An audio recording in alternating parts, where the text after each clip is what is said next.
আসসালামু আলাইকুম। আজ তৈরি করে দেখাবো রেস্টুরেন্ট স্টাইলের পাঙাশ মাছ ভুনা। আর এই পাঙাশ মাছ আপনারা যে কেউ কিন্তু তৈরি করে ফেলতে পারবেন খুব সহজভাবে।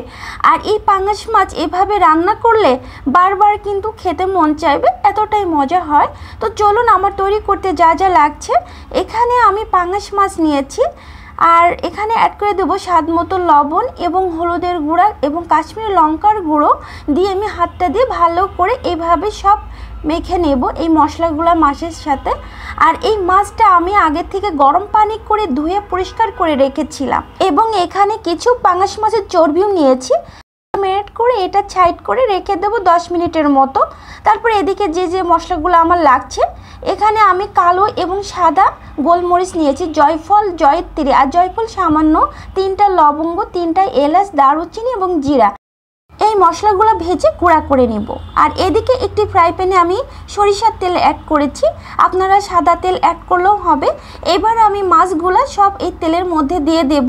এইবার মাছগুলো যখন ভাজা ভাজা হবে তখন আমি মাছগুলো উল্টিয়ে পাল্টিয়ে নিব সব। তো এখনও যারা আমার চ্যানেলটাকে সাবস্ক্রাইব করে নেয় তারা অবশ্যই আমার চ্যানেলটাকে সাবস্ক্রাইব করে নেবেন এবং পাশে থাকা ছোট্ট বেল বাটনটি ক্লিক করে নেবেন। তো আমার এই পাঙাশ মাছগুলো ভেজে নেওয়া হয়ে গেছে, আমি একটি প্লেটে তুলে নিয়ে দেখাচ্ছি, দেখেন কত সুন্দর হয়েছে।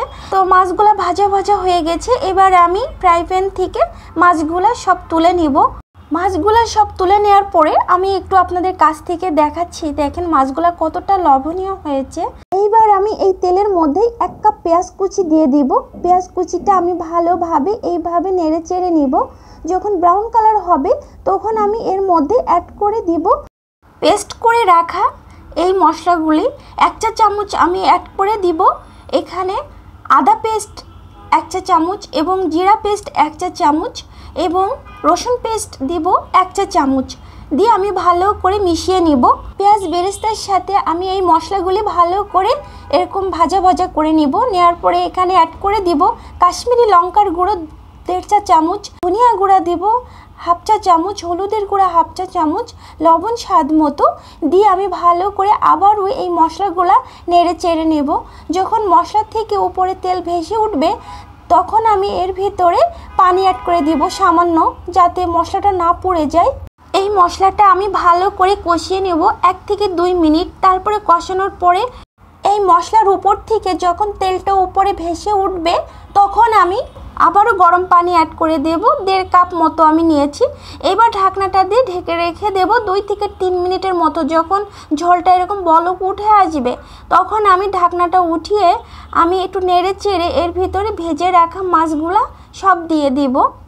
তো সাবধানে কিন্তু এই পর্যায়ে দিতে হবে, কারণ এই মাছগুলা কিন্তু এই পর্যায়ে অনেক সফট থাকে।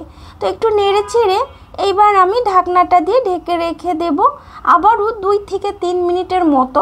তারপরে 2-3 মিনিট পর ফিরে এসে আমি আবারও ঢাকনাটা উঠিয়ে নিব। তারপরে এর মধ্যে অ্যাড করে দেব কাঁচামরিচ। আমি 4-5 পিস মতো কাঁচামরিচ নিয়েছি এবং মাঝখান থেকে ভেঙেও দিয়েছি কিছু।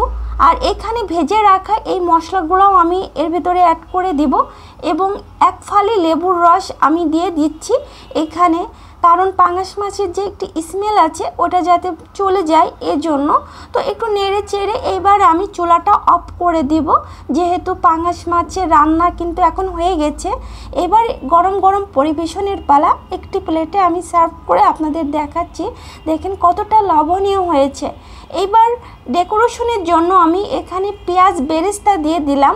কত সহজেই এই রেস্টুরেন্ট স্টাইলের পাঙাশ মাছ ভুনা আমার হয়ে গেল। আশা করি আমার ভিডিওটি আপনাদের ভালো লাগবে। আজ এ পর্যন্তই, আল্লাহ হাফেজ।